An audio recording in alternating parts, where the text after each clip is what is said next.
जय हिंद सभी दोस्तों। मैं आशा करता हूँ आपके एसआई की, एसएससी, जीडी की अच्छे से तैयारी चल रही होगी। और आज हम रीजनिंग का एक प्रैक्टिस सेट लेंगे कि पेपर में किस प्रकार के रीजनिंग के क्वेश्चन आएंगे और बहुत कम पेपर वर्क का इस्तेमाल करते हुए हम इनका जल्द से जल्द आंसर निकालेंगे लॉजिकली। ठीक है। और मैंने जीके के आपको 800 क्वेश्चन कराए थे जो प्रीवियस ईयर्स में आ चुके हैं। मैथ्स के भी अपने टॉपिक किए थे, रीजनिंग का भी एक टॉपिक किया है और आपने उनका सोल्यूशन निकाला होगा और मैं आशा करता हूँ आपकी तैयारी अच्छे से हो। ठीक है दोस्तों, तो आज हम रीजनिंग का प्रैक्टिस सेट नंबर 2 करते हैं। तो देखिए, हम पेपर वर्क कम यूज़ करना है और अपने दिमाग से ही करना है। मैं तो आपको पूरा समझाऊंगा, लेकिन आप कोशिश करना है कि इसको आंसर पहले निकालने की। जैसे कि क्वेश्चन बन रहा है, यदि ए का वैल्यू 4, बी के की 3, एन की 2 तथा पी की 1 है तो नीचे दी गई अक्षरों के किस सेट की से सबसे बड़ी संख्या बनाई जाएगी। तो देखो, इकाई, दही, सैकड़ा, हजार, 10,000। मैं 10,000वीं संख्या अगर सबसे बड़ी होगी तो जाहिर सी बात है कि वही संख्या सबसे बड़ी होगी। तो P का मान अगर अपने देखेंगे तो यहाँ पे 1 है, यानी 1 से स्टार्ट हो रही है वो। B में देखते हैं A का मान 4 है तो 4 से स्टार्ट हो रही है। K का मान 3 है तो K 3 से स्टार्ट हो रही है और D वाली 2 से स्टार्ट हो रही है। तो अपने को ज़्यादा दिमाग लगाने की जरूरत नहीं है, अपने को पता चल जाएगा कि B है जिसका आंसर, जिसमें वो 4 से स्टार्ट हो रही है। 4, 3, 4, 43,142, यानी सबसे बड़ी संख्या बी हो जाएगी अपने पास। ठीक है, तो पहला अक्षर देख लीजिए, बाद में और कुछ ज़्यादा सोच विचार करने की जरूरत नहीं है। इसका आंसर बी हो जाएगा, यानी ए सबसे बड़ी 4 है तो 4 वाली संख्या सबसे बड़ी हो जाएगी। ठीक है दोस्तों, ठीक है, मैं आशा करता हूँ आपको समझ आया होगा। दूसरा क्वेश्चन बन रहा है कि नीचे दिए गए अंकों को अवरोही क्रम में व्यवस्थित कीजिए। अवरोही क्रम का मतलब होता है बड़े से छोटे की ओर। तो सबसे बड़ी संख्या जो होगी वो पहले आएगी, उसके बाद उससे छोटी, फिर उससे छोटी, फिर उससे छोटी, फिर उससे छोटी। ठीक है, तो इसमें 4 ऑप्शन दिए हुए हैं। तो आप इन 4 ऑप्शन को करने के बजाय आप ये देखो कि सबसे बड़ी संख्या कौन सी है। पहले है 0.9 यानी 5 नंबर। तो 5 नंबर कौन से ऑप्शन में पहले आ रहा है, तो बी में आ रहा है। तो लास्ट वाले 4 निकालने की अपने को ज़रूरत नहीं है। मतलब ज़्यादा पेपर वर्क ना करके अपने सिंपल तरीके से ही देखना है कि इसमें आंसर बी हो जाएगा। ठीक है, विद इन 15 से 16 सेकंड के अंदर अपना आंसर आ जाएगा। ठीक है दोस्तों, तो इसका आंसर बी हो जाएगा। बाकी 3 ऑप्शन से अपने को कोई लेना देना नहीं है। ठीक है, अगर डी में भी, जैसे ए में भी पहला अक्षर का 5 होता, ठीक है, तो फिर अपने आगे दिमाग लगाते, लेकिन अपने को पता है कि ओनली बी ही है जिसमें फर्स्ट 5 आ रहा है, 5 ऑप्शन, यानी 0.91230। तो ये अपना आंसर हो जाएगा। ठीक है दोस्तों, सबसे बड़े अवरोही क्रम में तो 5, 4, 1, 3, 2 इसका क्रम ये हो जाएगा। अगला क्वेश्चन बनता है, अंग्रेजी वर्णमाला के Z से A तक के प्रत्येक अक्षर का मान क्रमशः 1 से 26 तक है तो निम्नलिखित शब्दों को कुल मान क्या होगा। तो अभी देख लीजिए, अपने इनका योग करना है। तो आपको पता है I का मान क्या है। I का मान 9 होता है।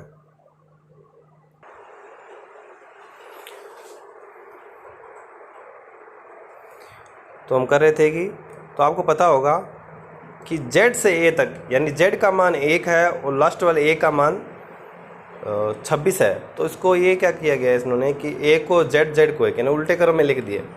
तो हमें पता है कि I का मान 9 होता है। आपको पता है I का मान 9 होता है और N का मान 14 होता है, T का मान 20 होता है, E का मान 5 होता है, L का मान 12 होता है, I का मान 9 होता है, G का मान 7, 5, 14, 3, 5।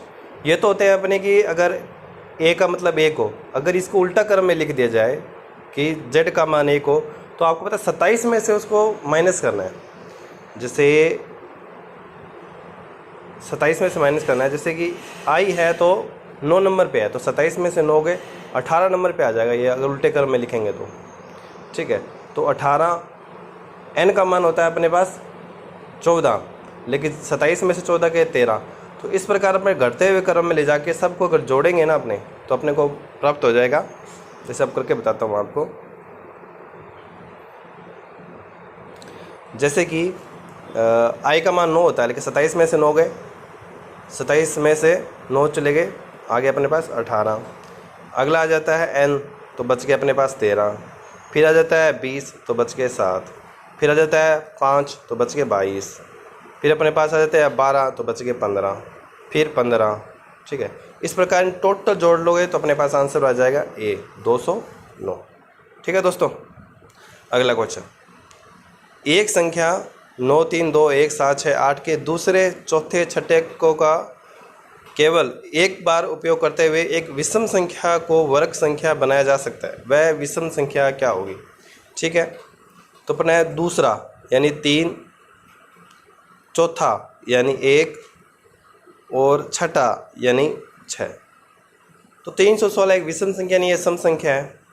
ठीक है, तो विषम संख्या बनाने के लिए क्या करेंगे इसका कि 6 को तो बीच में लेना, तो दो संख्या बन सकती है। एक तो बन सकती है 163 या फिर बन सकते हैं 361। ठीक है, तो वर्ग किसका होता है? तो वर्ग इसका तो कोई होता नहीं है 163 का, तो 361 एक वर्ग संख्या है। किसका वर्ग संख्या है ये? 19 का। 19 × 19 का वर्ग क्या होता है? 361। ठीक है दोस्तों। अगला क्वेश्चन, यदि कोई व्यक्ति पश्चिम दिशा में 4 किलोमीटर चलता है और फिर दाएं मुड़ जाता है, फिर तथा 3 किलोमीटर चलता है, फिर पुनः दाएं मुड़ जाता है तथा 6 किलोमीटर चलता है, तो वह किस दिशा में अब चल रहा है? ठीक है, दिशा ही पूछी अपने ने, तो कितने किलोमीटर चला ये नहीं पूछा। तो अपने इसको कैसे ज्ञात करते हैं? आपको बताया मैंने पिछले वीडियो के अंदर भी कि ऊपर वाली दिशा को हमेशा उत्तर मानना है, ये उत्तर है, और इधर वाली दिशा को हमेशा पूर्व मानना है, ये यूनिवर्सल है, आप ऐसे चलता है। ठीक है दोस्तों। अब कहना क्या चाह रहा है, यदि कोई व्यक्ति पश्चिम दिशा में 4 किलोमीटर चला, यानी पश्चिम दिशा कौन सी होगी इसमें? इधर 4 किलोमीटर चला, इसको मिटा देता हूँ। तो पश्चिम दिशा में की तरफ वह 4 किलोमीटर चला। ठीक है, फिर वह दाएं मुड़ गया तथा फिर वह 3 किलोमीटर चल जाता है, तो ये 4 किलोमीटर चला है, ये 3 किलोमीटर चल दिया, और फिर वह पुनः दाईं ओर मुड़ गया, फिर वह दाईं ओर मुड़ गया तथा वह 6 किलोमीटर चलता है। तो वह कौन सी दिशा में चल रहा है? तो जाहिर सी बात है पूर्व दिशा ये वाली, तो ये पूर्व दिशा की तरफ जा रहा है। ठीक है दोस्तों, तो इसका आंसर हो जाएगा A पूर्व दिशा की ओर। अगला क्वेश्चन बनता है, A B का भाई है, C A की माँ है, D C का पिता है, E B का पुत्र है, तो B तथा D का आपस में क्या संबंध है? तो इसको भी कर लेते हैं। इसका ऐसा है, A B का भाई है, यानी जो A है, A B का भाई हो गया। आपको बताया था कि मेल के लिए आप पॉजिटिव लगा लो और फीमेल के लिए नेगेटिव। तो A B का भाई है, तो ये आ गया A। ठीक है, B का भाई है। C A की माँ है, जो C है वो A की माँ है, C है वो A की माँ है, तो इसलिए नेगेटिव निशान आ गया। D C का पिता है, जो D है वो C का पिता है, D C का पिता है, तो ये प्लस का निशान आ गया। ठीक है, E B का पुत्र है, E है वो B का पुत्र है, यानी E B का पुत्र आ जाएगा, ये E B का पुत्र हो जाएगा। तो B का D से क्या संबंध है? B का इस D से क्या संबंध है? देखो, ये तो बहन भाई है या भाई भाई भी हो सकते हैं, इसका अपनी चिन्ह पता नहीं है, तो उसको कुछ भी मान लो आप। उसके बाद आता है कि A C का बेटा है, ये इसकी माँ होगी, और ये उसका, तो ये हो गया नाना। ये भाई भाई है, तो ये हो जाएगा नाना, ये हो जाएगा नाती। ठीक है, तो ऑप्शन देखते हैं अपने। पुत्र का तो सवाल ही पैदा नहीं होता है। ठीक है, उसके बाद देखते हैं पोत्री। अगर ये दादा है तो ये पोता है। ठीक है, तो ये पोता हो सकता है, मतलब पोते वाला ऑप्शन भी। वैसे तो नाती का होना चाहिए। आगे देखते हैं, पितामह है, दादा का तो सवाल ही नहीं पता था, तो सबसे नीचे वाला जनरेशन है। उसके बाद पितामह यानी परदादा के सवाल है, तो इसका आंसर अपने लास्ट में तक देखते हैं। तो इसका आंसर B उचित है इन तीनों से, तो इसका आंसर B है। वैसे तो आंसर आना चाहिए नाती। ठीक है दोस्तों। अगला क्वेश्चन बन रहा है अपने पास, निम्नलिखित में से कौन सा अक्षर H और P के बीचों बीच आता है? ठीक है, बीचों बीच का कौन सा अक्षर आता है? H का मान 8 होता है, आपको पता ही है, और P का मान 16 होता है। इनके बीचों बीच निकालने के लिए अपन इन दोनों का योग करके 2 से डिवाइड करते हैं। याद रखना ये फॉर्मूला। जब किसी अक्षर का बीचों बीच निकाले तो एक ही तरफ से लेना है, बाईं तरफ से दोनों को, या फिर दाईं तरफ से दोनों को लेना है। तो अपने बाईं तरफ से लेना है और 2 से डिवाइड कर देना है। तो 8 और 16 24 हो जाएगा 12। तो 12 पे क्या है? 12 का L। ठीक है दोस्तों, ये हो जाएगा। अगला क्वेश्चन बनता है, 5 box A B C D E को एक दूसरे के ऊपर रखा जाता है। यदि A के ऊपर B तथा C के ऊपर D परंतु ई के नीचे है और डी ए के ऊपर है, तो मध्य में कौन सा बॉक्स है? ठीक है, ए बी के ऊपर है, यानी ए बी के ऊपर है, तो ये ए है और ये बी है, ए बी के ऊपर है। अगला क्वेश्चन बनता है तथा सी डी के ऊपर है, सी डी के ऊपर परंतु ई के नीचे है, सी डी के ऊपर है परंतु ई के नीचे है, और डी ए के ऊपर है। चलो डी तो ए के ऊपर है, चलो ये लिखा, डी ए के ऊपर है, ए बी तथा सी डी के ऊपर है, सी डी के ऊपर है, तो बच क्या गया? अभी ई बच गया ना। ए बी के ऊपर है, ठीक है, तथा सी डी के ऊपर है, चलो ये भी सीखा, परंतु ई के नीचे है। सी डी के तो ऊपर है, सी है वो डी के ऊपर है परंतु ई के नीचे है, तो ई सबसे ऊपर ई हो गया, ठीक है, ऊपर कहा जाता है। तो बॉक्स के मध्य में कौन है? मध्य में डी है, तो इसका आंसर हो जाएगा अपने पास डी। ठीक है दोस्तों, ए। अगला क्वेश्चन बनता है ए से 100 तक के मध्य ऐसी कितनी संख्या है जो 3 से पूर्णतः भाज्य है परंतु जिसमें एक अक्षर 4 शामिल है? ठीक है, कर लेते हैं इसके बारे में। 3 से विभाजित होनी चाहिए, तो 4 है वो 3 से विभाजित नहीं है, ठीक है, तो ये नहीं है। 14 भी नहीं है, 24, तो एक तो आंसर हो जाएगा 24, इसमें 4 भी आ रहा है और 3 से डिवाइडेशन भी हो रहा है। फिर इसके बाद आता है 34, 34 भी नहीं है। फिर आ जाता है अपने पास 42, 42 हो गया। फिर आता है अपने पास 42 के बाद 45 भी हो गया। उसके बाद आ जाता है अपने पास 48 भी हो गया। फिर अपने पास क्या आ जाएगा? 48 के बाद 54 आता है क्या? 54 भी आ गया, ठीक है। ये 3 से डिवाइड भी हो रहा है, इसमें एक अक्षर 4 भी है। फिर आ जाता है अपने पास 58 तो हो नहीं गा। फिर आएगा अपने पास 74 भी नहीं होगा, 84 हो जाएगा। उसके बाद क्या कौन सा आता है? 94 भी नहीं होगा। तो कितने अक्षर हो गए? 3 ये हो गए, 3 ये हो गए, तो टोटल 6। तो इसका आंसर क्या हो जाएगा अपने पास? टोटल 6 अक्षर ऐसे हैं जो 100 के बीच में आते हैं, जो 3 से पूर्णतः विभाजित हैं, जिसमें से एक अक्षर 4 शामिल है।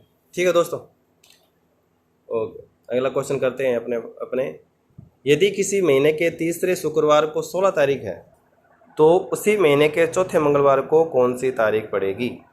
ये कर लेते हैं। देखो ये कैसे होगा? यदि किसी महीने के तीसरे शुक्रवार को 16 तारीख है, यानी फ्राइडे को अगर 16 तारीख है, ठीक है, तो उसी महीने के चौथे मंगलवार को कौन सी तारीख होगी? तो फ्राइडे से पहले मंगलवार कितने तारीख को आया था? फ्राइडे का मान आपको पता है 5 होता है, आपने कैलेंडर किया होगा। फ्राइडे का मान 5 होता है और मंगलवार का मतलब कितना होता है? 2 होता है, ठीक है। तो 5 में से 2 गए 3, यानी फ्राइडे में से 3 घटा दोगे तो अपने पास मंगलवार आ जाएगा। या फिर घटा लो, बृहस्पतिवार को हो जाएगा। फ्राइडे में से देखो, मैं पहले बता था, फ्राइडे में से अगर 3 चलते हैं तो मंगलवार आ जाते हैं, यानी मंगलवार यानी संडे, मंडे, ट्यूसडे। तो ट्यूसडे को कौन सा दिन हो जाएगा? ट्यूसडे को हो जाएगा 16 में से 3 गए 13। ये तो वैसे हो गया। अगर आप ऐसे नहीं पता चल रहा है तो आप 3 घटा लो। पहले आएगा फ्राइडे को 16, बृहस्पतिवार को 15, बुधवार को 14 और मंगलवार को 13। तो मंगलवार को अपने पास 13 आ जाता है। अब ये कहना चाह रहा है कि 16 उसी महीने के चौथे मंगलवार को, तो ये कौन सा मंगलवार है, कैसे पता करेंगे? तो इससे पहले कौन सा गया होगा? इसमें से 7 घटा दो, 6 तारीख को भी मंगलवार होगा, 7 घटा देंगे ना। एक वीक में 7 दिन होते हैं, तो 7 घटने के बाद 16 जाता है। तो पहला 6 तारीख को गया है, दूसरा 13 तारीख को, तो तीसरा कब जाएगा? 7 जोड़ दो 20 को, और चौथा 27 तारीख को। तो 27 इसका आंसर हो जाएगा दोस्तों, ठीक है। मन लगा के पढ़ाई करो, सब हो जाएगा, ठीक है। प्रैक्टिस सेट निकालो, प्रैक्टिस सेट तो नहीं हो रहा, पहले एक को कैलेंडर को करो, हर एक टॉपिक उठाओ, उसके हर एक क्वेश्चन करो, फिर प्रैक्टिस सेट लो, ठीक है दोस्तों। अगला क्वेश्चन बन रहा है, ए पिता की वर्तमान आयु उसके इकलौते पुत्र से 30 वर्ष अधिक है। उस समय पिता की आयु क्या होगी जब पुत्र पैदा हुआ होगा? बिल्कुल ठीक है। बाप तो हमेशा उतना ही वर्ष ज़्यादा रहता है। जैसे अगर पुत्र की उम्र अगर 10 साल है, तो पिता की उम्र जब पैदा हुआ था उस समय अगर 30 ज़्यादा थी, ठीक है, तो पुत्र का 10 साल का भी हो जाएगा, तभी उसकी उम्र 30 साल ज़्यादा होगी, यानी पिता की हो जाएगी 40। तो इसने क्या पूछा है, करे पिता की वर्तमान आयु उसके इकलौते पुत्र से 30 वर्ष अधिक है, तो मान लो उसकी 10 वर्ष थी तो इसकी 40 वर्ष यानी 30 से ज़्यादा हो रही है। तो पैदा हुआ था उस समय पुत्र की आयु क्या थी, 0 वर्ष थी, ठीक है, और उसकी कितनी हो जाएगी, 30। ठीक है दोस्तों, इसका आंसर हो जाएगा कि 30 साल ज़्यादा है। छोटा मतलब होता है प्लस जितना उम्र होता है उतना ही माना जाता है, उतना ही बड़ा होता है वो। एक व्यक्ति में एक पंक्ति में मेरी संख्या दोनों सिरों से 7वें नंबर पर है, तो पंक्ति में कुल कितने लोग हैं, ठीक है। लेफ्ट साइड से भी 7 हैं और राइट साइड से भी मेरा अंक 7 है, ठीक है। तो इधर से इतने 6 बच गए, इधर भी बच गए 6, तो 6 6 12 और 1 में हो गया 7वां, तो 6 6 12 और 1 13, तो टोटल कितने हो गए, 13। ठीक है दोस्तों, अगला क्वेश्चन बनता है संख्या निम्नलिखित में से किसके बराबर है। तो ये जो संख्या दी हुई है किसके बराबर है, तो कैसे ज्ञात करेंगे, अपने से ऑप्शन से करेंगे कि 4 के बाद कितने जीरो है। 4 के बाद अपने अगर देखेंगे तो 4 के बाद अपने को प्राप्त होता है 2 4 6 जीरो प्राप्त होता है, ठीक है। तो इसमें से अगर पहले वाले ऑप्शन को करके देखते हैं कि 23.4 है, तो पॉइंट को हटाएंगे तो नीचे जीरो आ जाएगा, ठीक है, तो 10 बन जाएगा। तो यहाँ से एक जीरो कट जाएगी तो कितने जीरो बच जाएंगे, 4 के बाद 4 ही जीरो बचेंगे, जबकि अपने को चाहिए कितने, 6 जीरो। दूसरा ऑप्शन अगर करते हैं तो इसमें 3 जीरो घटा 3 नीचे करेंगे, तो इसमें अगर नीचे 3 जीरो आएगी और तो 3 जीरो से ऊपर वाली 3 जीरो कट जाएगी तो 4 जीरो बच जाएगी। कहने मतलब 10, ये मल्टीप्लाई 10 है, इसका मतलब क्या है कि इसके आगे 5 जीरो और है, इसका मतलब क्या है कि 7 जीरो और है, इसका मतलब क्या है 6 जीरो जीरो है। तो 10 के ऊपर जितनी घातांक होती है उसका मतलब उतने से मल्टीप्लाई है, तो 10 से मल्टीप्लाई है वो, ठीक है दोस्तों। अगला क्वेश्चन है, अच्छा ये तो हुआ नहीं, तो इसको अगर करेंगे तो 3 जीरो नीचे आ जाएगी, तो इसमें 7 है तो 3 कटे तो 4 ही जीरो बचेगी। अपने को कितने जीरो चाहिए, 6 जीरो चाहिए। इसको करके देखते 2 कटेगी तो 5 बच जाएगी। इसमें अगर 2 जीरो नीचे होगी तो 7 से 2 कटेगी तो 5 बच जाएगी जीरो, तो ये भी गलत हो जाएगा, तो अपन 6 चाहिए। तो इसका आंसर हो जाएगा इनमें से कोई नहीं। अगला क्वेश्चन बनता है ए बी से अधिक है किंतु सी से कम प्राप्त करता है। ए बी से अधिक किंतु सी से कम अंक प्राप्त करता है, यानी ए है, ए बी से तो अधिक अंक प्राप्त करता है किंतु सी से कम प्राप्त करता है, चलो सी से कम प्राप्त करता है। उसके बाद होता है डी ई से कम है किंतु ए से अधिक है। जो डी है वो ए से तो अधिक है, डी ए से तो अधिक है परंतु ई से कम है, ठीक है, ये भी सही है, ई से कम है। सी डी से कम अंक प्राप्त करता है, सी है वो डी से कम है, यानी इसकी जगह यहाँ है, ठीक है। तो इसने पूछा क्या है, तो सबसे अधिक अंक कौन प्राप्त करता है, तो सबसे अधिक अंक तो ये हो गया ई, ठीक है, समझ आ गया आपको। तो इसका आंसर हो जाएगा सी। अगला क्वेश्चन बनता है किसी आयत की परिधि और क्षेत्रफल 32 और 60 है तो उसकी चौड़ाई ज्ञात करो। बहुत आसान क्वेश्चन है। किसी आयत की परिधि और क्षेत्र, परिधि ज्ञात करने का फॉर्मूला क्या होता है, 2 गुणा लंबाई प्लस चौड़ाई, यानी 2 गुणा लंबाई प्लस चौड़ाई, ठीक है। और क्षेत्रफल ज्ञात करने का फॉर्मूला होता है लंबाई गुणा चौड़ाई, ठीक है। तो 32 और 60 है, तो 32 और 60 है तो 2 गुणा लंबाई, मान लो x है और चौड़ाई y है, तो 2 गुणा लंबाई प्लस चौड़ाई अपने को प्राप्त हो जाती है 32, ठीक है। दूसरा अगर अपने देखें कि क्षेत्रफल का फॉर्मूला अपने को पता ही है कि लंबाई गुणा चौड़ाई, यानी x गुणा y बराबर प्राप्त होता है अपने को 60, ठीक है। तो अपने x और y का मान याद करना है, ठीक है। जो ज़्यादा लंबी x का मान प्राप्त होता है तो अपने पास वो लंबाई प्राप्त हो जाएगी, ठीक है। तो अपने को चौड़ाई याद करनी है, तो दो संख्या को मल्टीप्लाई 60 ऐसी कोई संख्या है अपने पास, तो देखो 1 2 3 4 5, देखो 2 इंटू 30 है, ठीक है। अगर इसको अपने सोल्व करते हैं तो नीचे 2 भाग कर देते हैं तो 16 प्राप्त हो गया, यानी x प्लस वाई बराबर अपने को प्राप्त हो गया 16।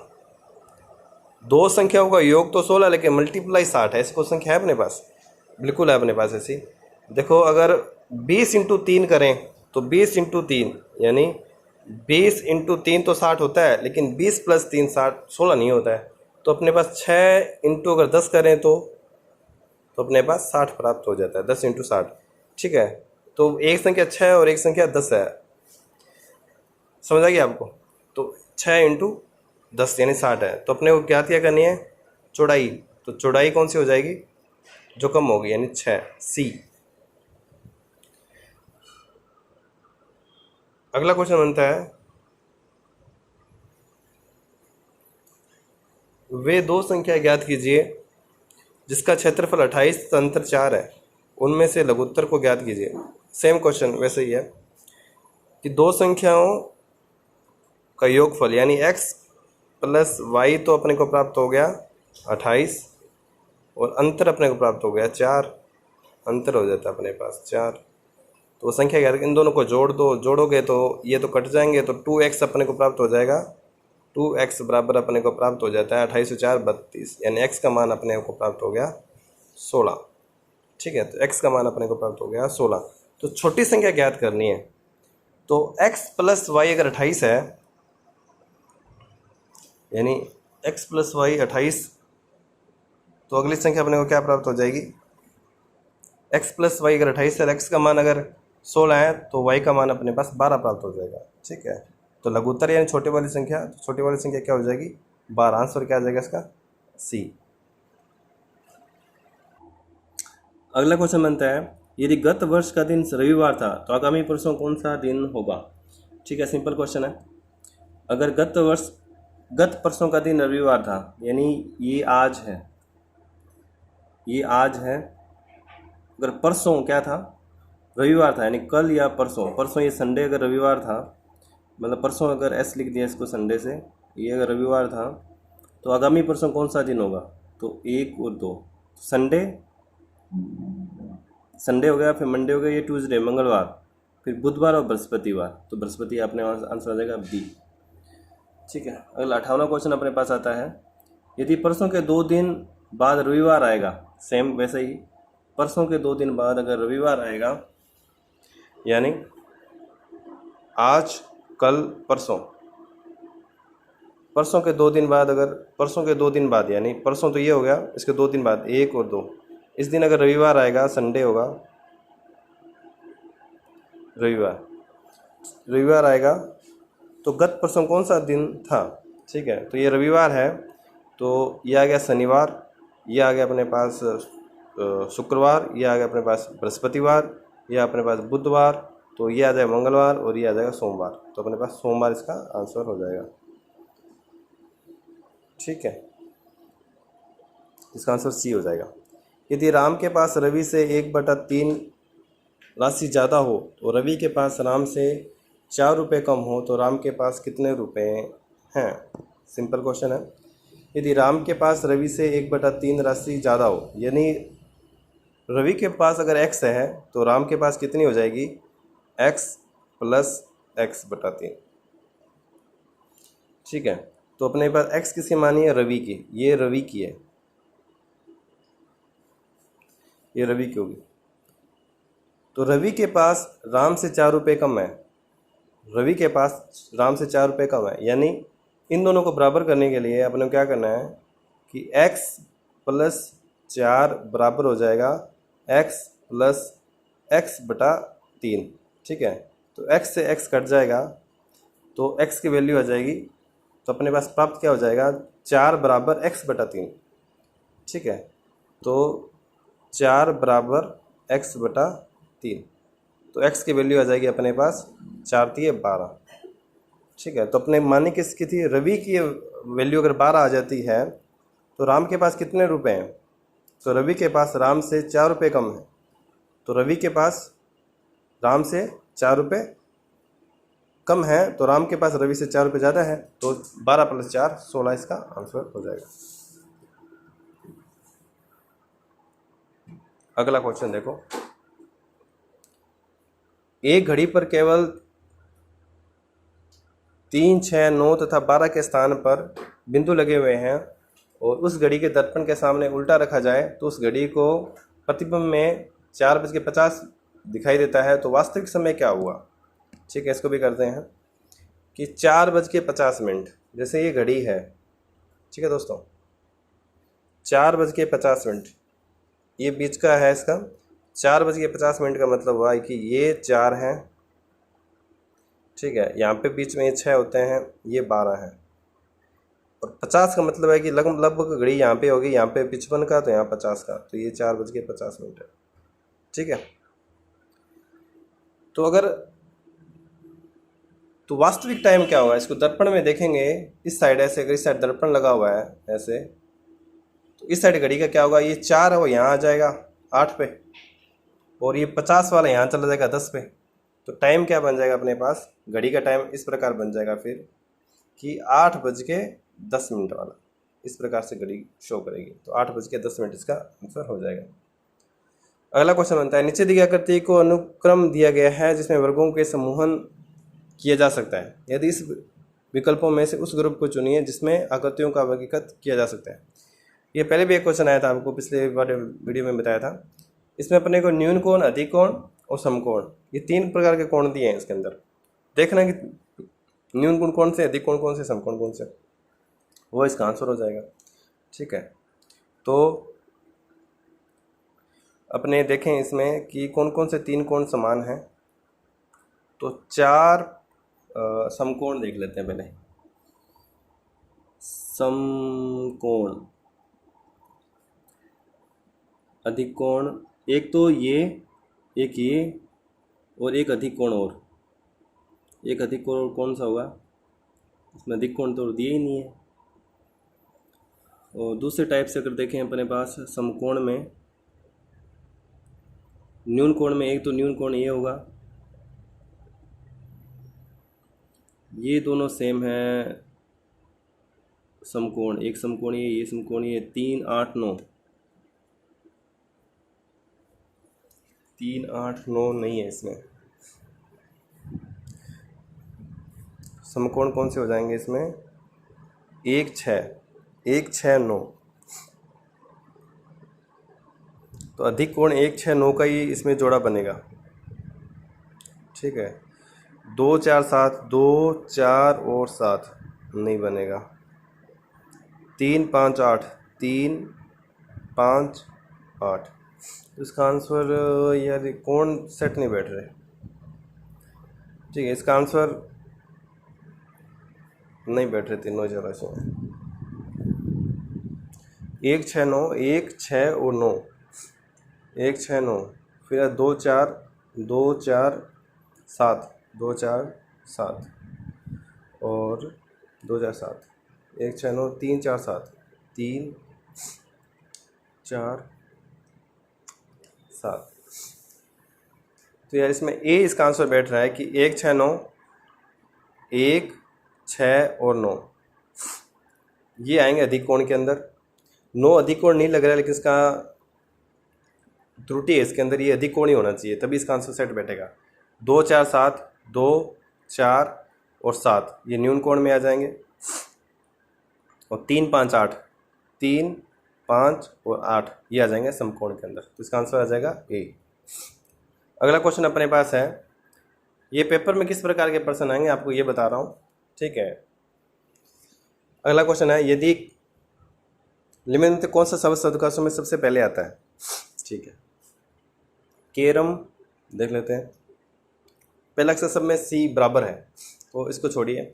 दूसरा अक्षर लेते हैं ए। चौथे में बी में आ रहा है आर, तो ये तो है ही नहीं इन तीनों में। तीसरा अक्षर लेते हैं आर। तीसरा अक्षर आर है, तो ये भी ठीक है। चौथा अक्षर इनमें आ रहा है टी, आर। तो टी और आर में से आपको पता है पहले कौन सा आता है, ये दोनों, टी लास्ट में आता है तो ये भी नहीं है। तो और आई में सबसे पहले अक्षर कौन सा आता है, सी वाला, 9। ओ आता है अपने पास 15 नंबर पे, और आई आता है अपने पास 9 नंबर पे। आंसर इसका क्या हो जाएगा, सी। अगला क्वेश्चन है, सेम वैसे है, 3 अक्षर तो सेम है एल तक। अगला क्वेश्चन है ई इसमें है, आई इसमें है, यू इसमें है, आई इसमें, तो पहले कौन सा आएगा, ई आएगा, तो इसका आंसर हो जाएगा ए। ठीक है दोस्तों। अगला क्वेश्चन है, निम्नलिखित विकल्पों से कौन सा विकल्प नीचे दिए गए समूह को सार्थक क्रम को दर्शाता है, यानी सार्थक क्रम को देख लेते हैं। पेट, पैर, घुटना, गर्दन, कमर, छाती। तो पहले क्या आता है, पहले आएगा पैर, पहले आएगा पैर, 2 किस में आ रहा है, तो 2 इसमें आ रहा है पहले, देखो तो ये इसका आंसर हो जाएगा, ज़्यादा सोच विचार करने की जरूरत नहीं है, बाकी देख लो आप। पहले आएगा 2, फिर पैर के बाद क्या आएगा, पैर के बाद आएगा घुटना, 3, ये देखो 3 इसमें आ रहा है। पहले आएगा पैर, फिर आ जाएगा घुटना, फिर आ जाएगा, देखो फिर क्या आ जाती है अपनी कमर, फिर पेट, फिर छाती, फिर गर्दन। ठीक है, तो इसका आंसर हो जाएगा बी। अगला क्वेश्चन है मेंढक, उकाब, टिड्डा, सांप, घास। तो सबसे पहले घास आएगा, फिर उस घास को टिड्डा खाता है, टिड्डे को मेंढक खाता है, मेंढक को सांप खाता है, सांप को उकाब ईगल खाती है। तो घास 5, तो इन दोनों में से कोई एक आंसर होगा 5। 5 के बाद 3 आना चाहिए, तो 5 के बाद 3 दोनों में आ रहा है, फिर आ जाता है 1 आना चाहिए, तो इसका आंसर हो जाएगा सी, ये गलत हो जाएगा, तो आंसर इसका सी हो जाएगा। अगला क्वेश्चन बनता है दी गई श्रृंखला में संबंध को समझाइए, दिए गए विकल्पों में से उस क्रम को चुनिए जो सबसे समान हो। 27, 22, 18, 25, इसका संबंध इन चारों में से किस ऑप्शन के साथ ज़्यादा से ज़्यादा मैच करता है। 27 का 27 दिया, चलो ठीक है, 22 में 1 बढ़ा दिया, 18 में से 11 घटा दिए, 15 में से 6 घटा दिए, तो बनता नहीं है कुछ इसका। अगला देखते हैं, 27 का 53 हो गया, 27 का दुगुना किया 54 बनता है, उसमें से 1 घटा दिया। अगले में 22 का 44 किया, उसमें से नहीं घटा, ये भी नहीं बनता। अगला है 27 का 47 किया, 20 जोड़ देते हैं, 22 में से 43 के 21 जोड़ देते हैं, 18 के 36 किया, फिर 1 जोड़ देते हैं, 15 का 30 के 5 जोड़ देते हैं, ये भी नहीं बेटा। अगला है 31, 27 में 4 जोड़ देते हैं, 31 हो गया, 22 में 4 जोड़ देते हैं, 26 हो गया, 18 में फिर 4 जोड़ देते हैं, फिर इसमें भी 4 जोड़ देते हैं, इसका आंसर हो जाएगा 4 4 4 समझ रहा है, तो इसका आंसर हो जाएगा डी। अगला क्वेश्चन है विकल्पों में से दी गई संख्या को 4 सेटों में से संख्याओं को उस सेट को ज्ञात कीजिए जो दिए गए सेट के सर्वाधिक समान है। जैसे 1, 4 और 9, 1, 4, 9, 1, 4, 9 किससे सबसे ज़्यादा मैच करता है, 3 से करेगा। 1, 4 और 9, 2 इसमें अधिक है, इसमें 4 अधिक है, इसमें 11 अधिक है, 2, 4, 11 नहीं कर रहा। 5, 10, 5, 10 यानी 1, 4 और 9, इसका संबंध निकालना अपन इनमें से सबसे ज़्यादा मैच करेगा। 5, 10, 22, 5 4 जोड़ दिया, इसमें 6 जोड़ दिया, इसमें 11 जोड़ दिया, नहीं समझ कर रहा। 4, 10, 15, इसमें जोड़ दिया 3, इसमें जोड़ दिया 6, और इसमें जोड़ दिया 6, 3, 6, 6, ये भी नहीं है। 9, इसमें जोड़ दिया 8, इसमें जोड़ दिया अपने पास 12, और इसमें जोड़ दिया अपने पास 16, ये भी नहीं खा रहा। लेकिन अपने ये देख सकते हैं कि 1 का स्क्वायर, ये 2 का स्क्वायर, ये 3 का स्क्वायर, तो ये भी 3 का स्क्वायर, ये 4 का स्क्वायर, ये 5 का स्क्वायर, तो यानी वर्ग है। ठीक है, तो वर्ग कौन से है, ये 9, 16, 25, तो इसका आंसर क्या हो जाएगा डी। अगला क्वेश्चन बनता है 3, 5, 6, 11, 9, 12, 17, 12 में से अगला संख्या कौन सी अपने को प्राप्त होगी, ये ज्ञात करना है। ठीक है, देखते हैं। 3 फिर 5 आ गया, 2 जोड़ दिया, फिर 1 जोड़ दिया, नहीं है बोला, तो 3 दूनी 6, 3 दूनी 6, 3 3 9, 3 चौक 12, चलो ठीक है, ये तो क्रम से ही बैठ गया। फिर अगला क्वेश्चन बनता है 5 + 6 11, 11 + 6 17, 17 + 6 23, 17 + 6 23। ठीक है, तो जैसे ये ना पहला 3 है, फिर 6 है, फिर 9 है, फिर 12 है, फिर 1 छोड़ के क्या अपने को प्राप्त हो जाएगा, 15 प्राप्त हो जाएगा। लेकिन ये वाला 12 के बाद वाला याद करना है, तो 5 में अपने ने जोड़ दिए 6, फिर 11 में अपनों ने जोड़ दिए 6, फिर 17 में अपनों ने जोड़ दिए 6, तो उसी प्रकार 17 में 6 जोड़ देंगे तो अपने पास प्राप्त हो जाएगा 23, तो इसका आंसर 23 हो जाएगा डी। अगला बनता है QNKHE, तो अगला क्या प्राप्त होगा। ठीक है, तो Q, तो ये क्या 17 में से 4 घटा दिए तो N प्राप्त हो गया अपने पास। 17 में से 4 गए, नहीं 17 में से 3 गए, 17 में से 3 गए सॉरी, तो 17 में से 3 गए तो अपने पास N प्राप्त हो गया। तो 3 3 घटते जा रहे हैं, 17, फिर आ जाता है अपने पास 14, फिर अपने पास 11, फिर अपने पास 8, फिर 5, और फिर लास्ट में आ जाएगा 2, तो 2 पे आ जाएगा बी, तो इसका आंसर बी आ जाएगा अपने पास। अगला क्वेश्चन है 16, 15, 36, 35, 64। ये इजी है। 16 में से गया 15, 36 में से गया 35, 64 में से गया 63। तो इसका आंसर 63 देखते ही पता चल गया इसका तो, ठीक है। अगला है 2, 9, 28, 65, 126। ये कैसे हुआ? ये भी देखा जाए तो 2, 9, ये वर्ग 3 का। अच्छा ये देखिए अपने, एक का स्क्वायर प्लस एक, ये 2 का स्क्वायर, स्क्वायर से नहीं, घन देखिए अभी, एक का स्क्वायर, एक का क्यूब प्लस एक, 2 प्राप्त हो गया। फिर आएगा 2 का क्यूब प्लस एक, 9 प्राप्त हो जाएगा। फिर आएगा 3 का क्यूब प्लस एक, समझ रहे आप, यानी ये आ जाएगा 2, यानी 1 का क्यूब, 1 का क्यूब करके 1 जोड़ देंगे तब अपने पास 1, 2 प्राप्त हो जाता है। उसी प्रकार 2 का क्यूब करके 1 जोड़ देंगे तो अपने पास प्राप्त हो जाता है 9। फिर अपने पास आता है 3 का क्यूब करके 1 जोड़ देंगे तब अपने प्राप्त हो जाता है 28। तो इसी प्रकार 4 का क्यूब, फिर 5 का क्यूब,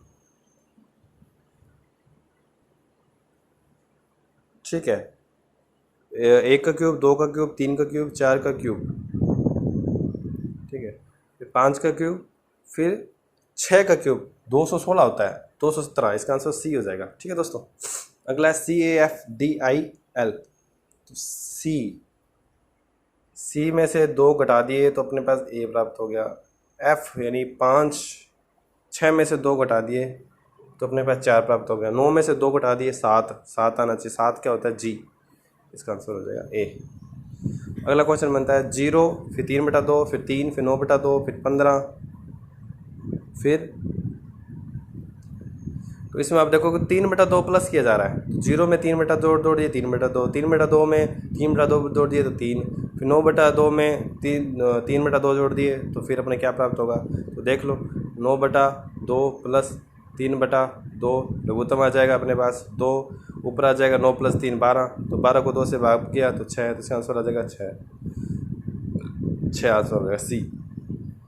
अगला है 121, 441, 961, 1641। ये तो एक का स्क्वायर, 11 का स्क्वायर, 31 का स्क्वायर, 41 का स्क्वायर, और ये कितने का होगा, 1 का, 11 का, 21 का, 31 का, 41 का, फिर आगे 51 का, यानी 26 और 1, डी इसका आंसर हो जाएगा। अगला क्वेश्चन है 35 नंबर। ये आकृति दी हुई है, ज्ञात करना है कि तीसरे नंबर पर आकृति कौन सी सेट बैठेगी। तो आप देखोगे कि आकृति को क्लॉकवाइज घुमाया जा रहा है, ठीक है। इस आकृति को क्लॉकवाइज घुमा दिया ऐसे तो अपने पास ये प्राप्त होगा। इसको अगर क्लॉकवाइज घुमा देंगे, ठीक है, तो ये खाली वाला स्थान नीचे आ जाएगा, यानी बी, यानी ये नीचे आ जाएंगे डब्बे वाले, तो बी इसका आंसर हो जाएगा बी। अगला है 35 नंबर। आकृति की ये चौथे नंबर पर आकृति कौन सी आएगी। तो आप देखते हो कि इसमें से ऐसा किया तो ये लास्ट वाले 2 काट दिए तो ये प्राप्त हो जाएगा अपने पास, यानी इसमें थे 1, 2, 3 थे नीचे वाले तो 2 ही बच गए। फिर ये वापस करे तो 2 बच गए, 3 में से 2 घटा दिए तो 1 घटा दिए 2 बच गए। अब इसमें से करेंगे तो सीधे एक सिंपल वाला निशान बचेगा अपने पास। कौन से वाला बचेगा, ये वाला, ठीक है। इसमें से ये वी कट जाएंगे तो अपने पास आंसर हो जाएगा बी, ठीक है। 36 क्वेश्चन हो गए दोस्तों। अक्षरों का कौन सा समूह है खाली स्थानों पर क्रमबद्ध रखने से दी गई अक्षर श्रृंखला को पूरा करेगी, ठीक है। इसमें 4 का ग्रुप बनाया हुआ है तो अपने को देखना है कि इसमें से कौन सा सेट बैठेगा। ए, फिर अगर अपने इसमें लेते हैं ए, तो ए बी बिल्कुल सही है। दूसरा अगर देखते हैं 2 अपने यूज़ कर लिए अक्सर, ठीक है, यहाँ तक यूज़ कर लिए पहले वाले ऑप्शन में। फिर अगला क्वेश्चन है बी सी, यानी बी सी ए सी नहीं बैठ रहा, गलत हो रहा है, सही नहीं है, ठीक है। तो इस ऑप्शन को कैंसिल करते हैं।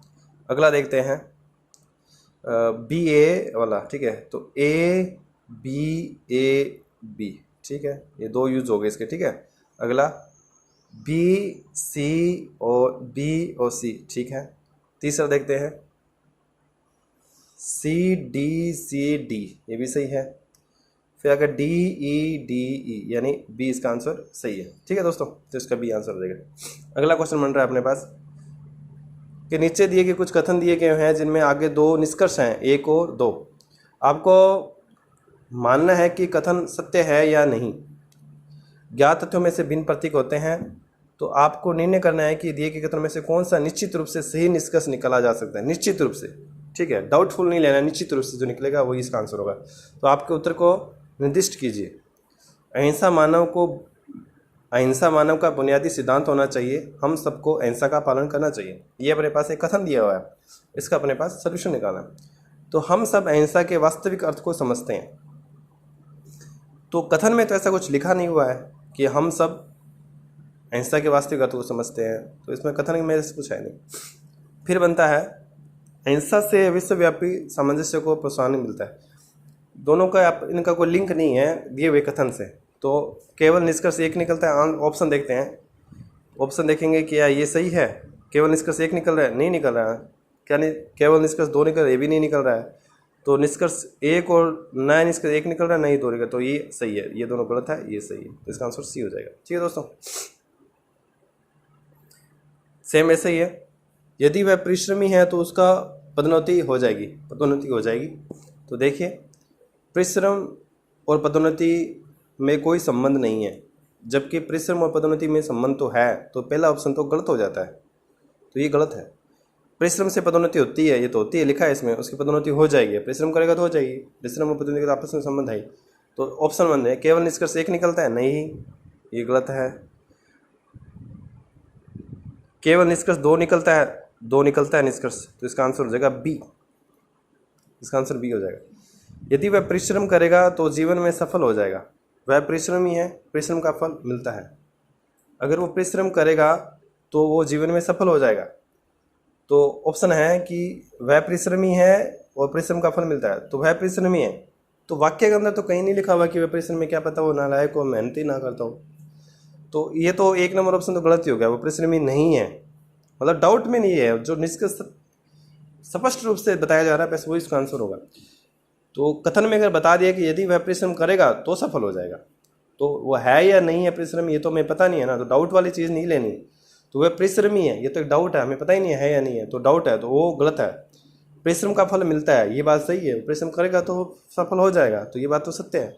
तो इसका आंसर बी तो निष्कर्ष निकलता है। तो आंसर ऑप्शन क्या है, निष्कर्ष एक और दोनों निकलते हैं, नहीं, एक तो निकलता है नहीं, दो तो निकलता है। केवल निष्कर्ष एक निकलता है, नहीं, एक तो बिल्कुल भी नहीं निकलता है। केवल निष्कर्ष दो निकलता है, तो इसका आंसर सी हो जाएगा, हाँ, निष्कर्ष दो निकलता है। अगला क्वेश्चन है, कथन किसी संख्या को श्रृंखला को निम्नलिखित ढंग से अर्थात के रूप में पढ़ा जाता है तो निष्कर्ष निकलता है। n का अर्थ O है और m का अर्थ 31 है, और m का अर्थ 31 है और n का अर्थ p है। तो देखते हैं किस प्रकार की श्रृंखला दी हुई है। तो 6 में u का क्या लेना देना, फिर 9 है, पहले अक्षर देखते हैं अपने, फिर अपन देखेंगे अल्फ़ाबेट वाले। तो 6 + 3, 3 + 4, 13 + 5, फिर आता है 6। तो कहने का मतलब है कि इसमें एक एक की बढ़ोतरी की जा रही है। तो 3 जोड़ दिए, फिर 4 जोड़ दिए, फिर 5 जोड़ दिए, फिर 6 जोड़ दिए। तो इसी प्रकार 3 जोड़े 9 प्राप्त हो गया, फिर 4 जोड़े 13, फिर 5 जोड़ दिए 18, फिर 6 जोड़ दिए 24, 24 में 7 जोड़ने पर 31 प्राप्त हो जाएगा। यानी m की जगह तो 31 आएगा, ये तो कन्फर्म हो गया। तो m का अर्थ 31 है, m का मतलब 31 है, ये तो कन्फर्म हो गया, ठीक है। तो m का अर्थ तो 31 है, ये तो सही है, लेकिन n का अर्थ O है या नहीं ये अपने को पता नहीं है। तो एक तो अपने को पता चल गया। अभी अपने देखते हैं अल्फ़ाबेट वाले। U कितने नंबर पे आता है, 21 नंबर पे, T आता है 20 नंबर पे, S आता है अपने 19 नंबर पे, R आता है 18 नंबर पे, Q आता है अपने पास 17 नंबर पे। तो 17 के बाद क्या आएगा, 16 आएगा। तो n का अर्थ होना चाहिए 16, ठीक है। m का 31 और n का 16। तो m का 31 है और n का 16, यानी 16 यानी p आना चाहिए था वहाँ पे, n की जगह p आना चाहिए। तो इसका निष्कर्ष 2 ही निकलता है, तो इसका आंसर हो जाएगा बी, निष्कर्ष 2 सही है। ठीक है दोस्तों, अगला क्वेश्चन बनता है, नीचे दिए गए अक्षरों के समूह में से कौन सा समूह सार्थक रूप से अक्षर को पूरा करता है, यानी कौन सी वर्ड बनेगा इससे सही। तो देखो दोस्तों क्या बनता है, एन यू ये। तो देखो TION, लास्ट वाला अक्षर तो ON होगा, आपने ज़्यादातर देखेंगे, एडमिशन हो गया, परमिशन हो गया, नेशन हो गया, तो ION, ये यहाँ पे तो ION आएगा। तो ON और ON दो ही अक्षर अपने पास। अब देखना इनमें से सेट कौन से बचेगा। P, पहला था P, फिर अगर आर दिया हुआ है पी आर, फिर ओ, फिर क्या है पी आर ओ हो गया, पी हो गया, आर हो गया, ओ हो गया, फिर एन, फिर यू, फिर एन। तो ये सही है, प्रोनाउंसिएशन बन रहा है इसका उच्चारण, प्रोनाउंसिएशन। ठीक है, प्रोनाउंसिएशन इसका आंसर हो जाएगा बी। ओके दोस्तों, अगला क्वेश्चन है, दिए गए वैकल्पिक शब्दों में से उस शब्द को चुनिए जो दिए गए शब्द के अक्षरों को प्रयोग द्वारा नहीं किया जा सकता, मतलब लिखा नहीं जा सकता। अभी देखो, हॉर्स, एच आ रहा है इसमें, एच है, ओ भी है, आर भी है, एस भी है, ई भी, ई है क्या, ई भी है, तो पहला नहीं मैच का। फिर अगर आर ओ ए एम, तो आर है, ओ भी है, ए भी है, और एम भी है, ये भी हो गया। फिर तो M O U R N, तो एम तो है ही, ओ भी है, यू नहीं है, तो कहने मतलब सी इससे नहीं बनाया जा सकता, इसका आंसर हो जाएगा सी। अगला क्वेश्चन बनता है, निम्नलिखित में से कौन सा आरेख पुरुषों, महिलाओं तथा गर्भिणी महिलाओं को प्रतिनिधित्व करता है। तो इस सिलोजिम होते हैं ये, आपने किए होंगे, उसमें बताया गया कि पुरुषों, महिलाओं तथा गर्भिणी। तो आरेख बनाना है अपने को, ये पुरुष हो गए, ये पुरुष, ये महिलाएं, दो तो ये हो गए पुरुष महिलाएं, और गर्भिणी महिलाएं होंगी। तो इस प्रकार की कोई आकृति है तो उसका आंसर वही होगा, तो इसका आंसर हो गया सी। ठीक है दोस्तों, यानी पुरुष और महिलाएं तो अलग अलग चीज़ है, लेकिन गर्भिणी तो पुरुष नहीं हो सकते ना, महिलाएं होंगी, तो इसका आंसर हो जाएगा ये। तो महिलाओं में से ही गर्भिणी आएगी, तो ये आंसर हो जाएगा इसका सी। ठीक है दोस्तों, अगला, नीचे दिए गए चित्र का अध्ययन कीजिए। पी का अर्थ राजनीतिज्ञों से है, पॉलिटिशियन, आई का अर्थ भारतीयों से, इंडियन, और एस का अर्थ वैज्ञानिकों से है, तो साइंटिस्ट। तो गैर भारतीय राजनीतिज्ञों उस सेट को निर्देशित कीजिए जो वैज्ञानिक हैं। ठीक है, कर लेते हैं। तो गैर भारतीय, तो वो इंडियन नहीं होना चाहिए, मतलब इस गोले में कोई नहीं आना चाहिए। ठीक है, अब राजनीतिज्ञ तो होना चाहिए, तो राजनीतिज्ञ कौन से, पॉलिटिशियन, एफ है, और तो ओनली एफ ही है।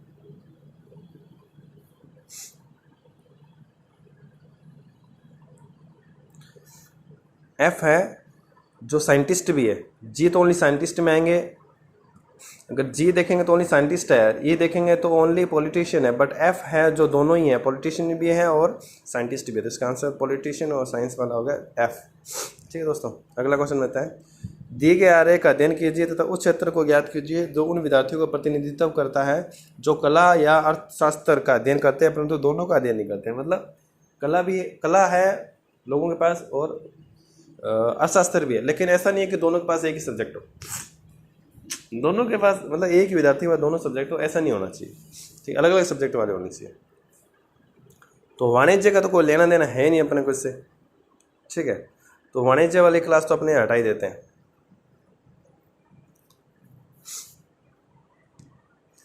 तो जो कला या अर्थशास्त्र का अध्ययन करता है, तो कला का तो करता है ये ए करता है, एम करता है, एन करता है, ओ करता है, और वाणिज्य का अध्ययन करता है, अर्थशास्त्र का अध्ययन करता है D C N O.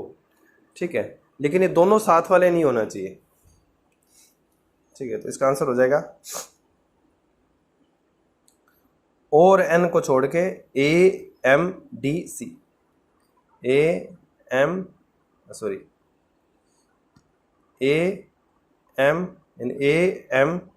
D और C, A M D C, तो A M D C, A B answer हो जाएगा इसका। अगला 47 नंबर है, यदि अंग्रेजी वर्णमाला में डी जे बन जाता है, एल आर बन जाता है, तो पी क्या बनेगा। ठीक है, डी यानी डी 4 वाला अगर बन जाता है 10, एल बन जाता है, एल होता है 12 नंबर। ठीक है, तो 12 नंबर बन जाता है, 4 अगर 10 बन जाता है और 12 अगर बन जाता है 18, तो पी यानी पी कितने नंबर पे होता है, 16 नंबर पे। तो 16 प्लस 6 22, 22 क्या होता है, बी वी वी वी, सी इसका आंसर हो जाएगा। 47 क्वेश्चन अपनों ने कर लिए हैं दोस्तों। अगला क्वेश्चन बनता है 48 और 49। 48, नीचे दिए अक्षरों में से कितनी बार 4 के बाद 7 प्राप्त होता है परंतु 1 नहीं आया। 4 के बाद 7 और पहले 1 है। अच्छा, 4 के बाद 7 और पहले 1 है, तो देख लेते हैं अपने। 4 के बाद 7, तो 4 के बाद 7, 4 के बाद 7, 4 के बाद 7 इसमें है, लेकिन 1 नहीं है तो ये नहीं माना जाएगा। इसमें भी 4 के बाद 7 नहीं है इसमें। अच्छा, इसमें 4 के बाद 7 1 है, तो एक तो ये बन गया अपने पास, 1 हो गया। उसके बाद 4 के बाद 7, 4 के बाद 7, 4 के बाद 7, 4 के बाद 1 ये रहा, 2 हो गए। फिर 4 के बाद 7, 4 के बाद 7, ये 3 हो गए। और कौन सा था? 4 के बाद 7,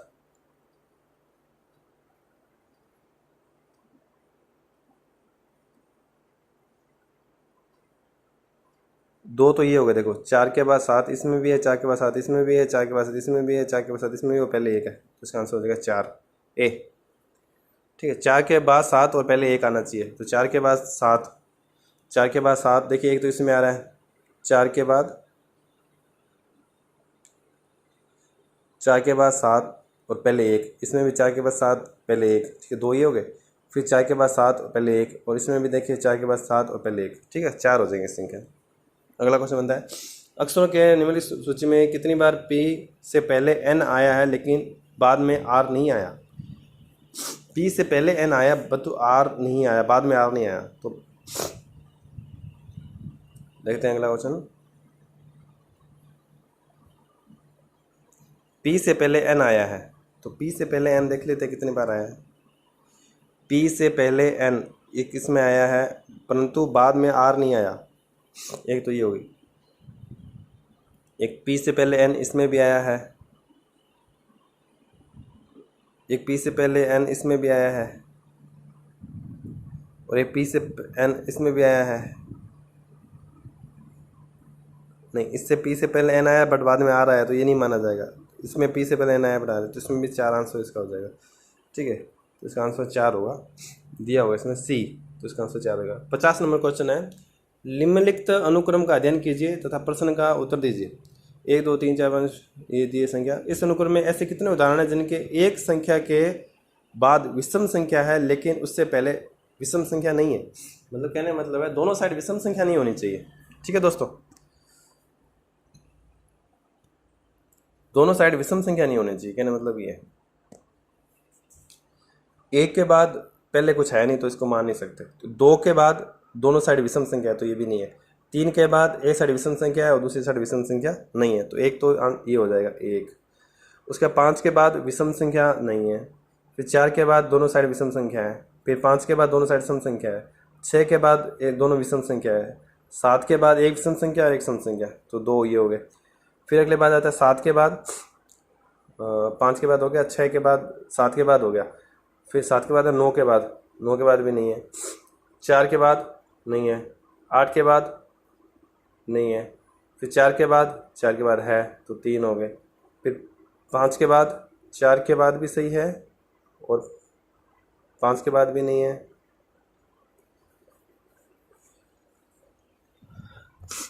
1 के बाद 2 3 3, एक तो संख्या ये हो जाती है। देखो, एक तो संख्या बन जाती है वो ये वाली, ठीक है। दूसरी संख्या अपने पास बन जाती है,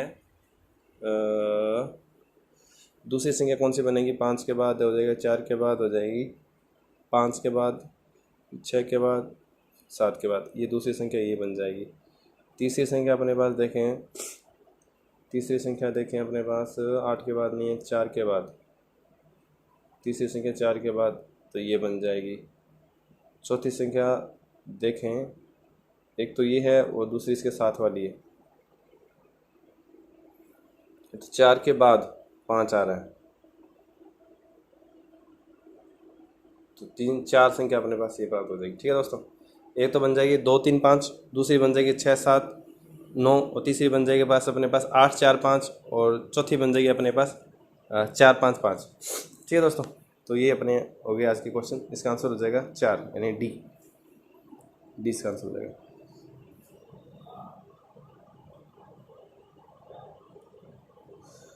ठीक है दोस्तों, आज उन्होंने रीजनिंग का प्रैक्टिस सेट किया।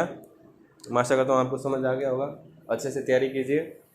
और मेरे वो जीके के अगर आपको क्वेश्चन नहीं मिले हैं तो चैनल को सब्सक्राइब कीजिए। आपको जीके के क्वेश्चन मिल जाएंगे, 800 क्वेश्चन हैं, रीजनिंग के भी हैं, मैथमेटिक्स के भी। ठीक है दोस्तों, जय हिंद, जय भारत।